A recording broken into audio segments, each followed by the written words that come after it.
Ice cream lovers, welcome to this session of Scoop School. Nice to have you here. Thank you to our episode sponsor, Green Mountain Flavors. We love Stan, the food scientist man. Those of you who have done business with Stan at Green Mountain Flavors know exactly what I'm talking about. Super knowledgeable guy. His whole team is incredible. All natural flavors, colors. Green Mountain Flavors, the link is down below. Thank you for your episode sponsorship.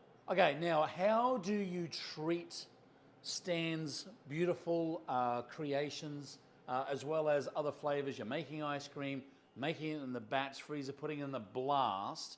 Great question this week from Shing, Corey Darling. Love it. Corey Darling. Oh, we didn't do a shing on the last video. Okay, where are we going to put this? We're going to put it down here. Shing! How long can you keep your ice cream in a hardening cabinet? Is it only removed prior to serving to temper?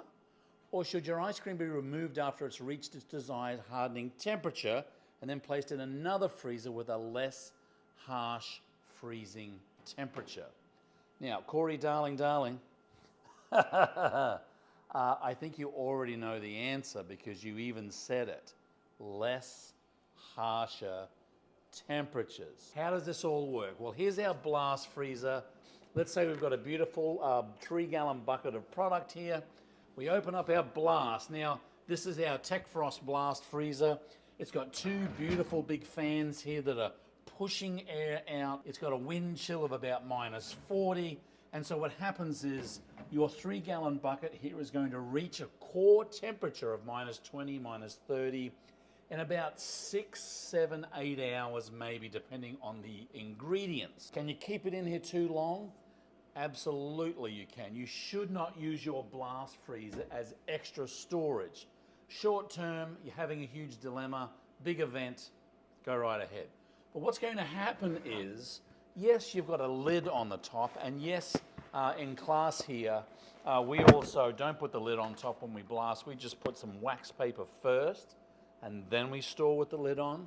But the downside is that when you're freezing a product, it's contracting. I've seen buckets like this in hardening cabinets and blast freezers where you can actually turn the bucket and the internal ice cream product has contracted and shrunk to the point where it spins independently of the bucket.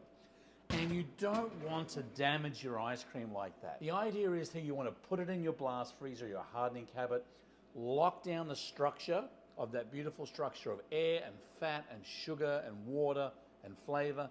And once it's locked into structure, take it over to your storing freezers, whether they be upright freezers or a walk-in freezer or a chest freezer. You can damage product by leaving it in here too long.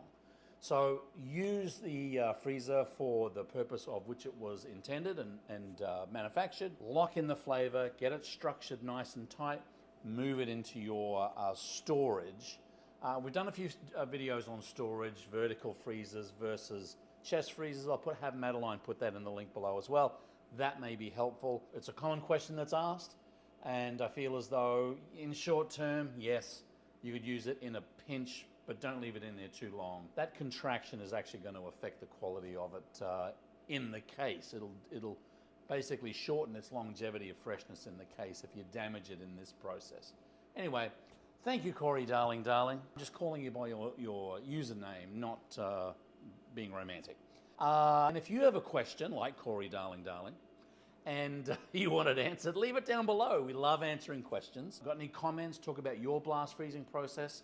Bring it on, everybody. We love to hear from you. This is a collaboration. Do want to thank Stan and the crew at Green Mountain Flavors for their episode sponsorship. As we say in each video, keep on scooping. Nearly got you on that one. See you in the next video.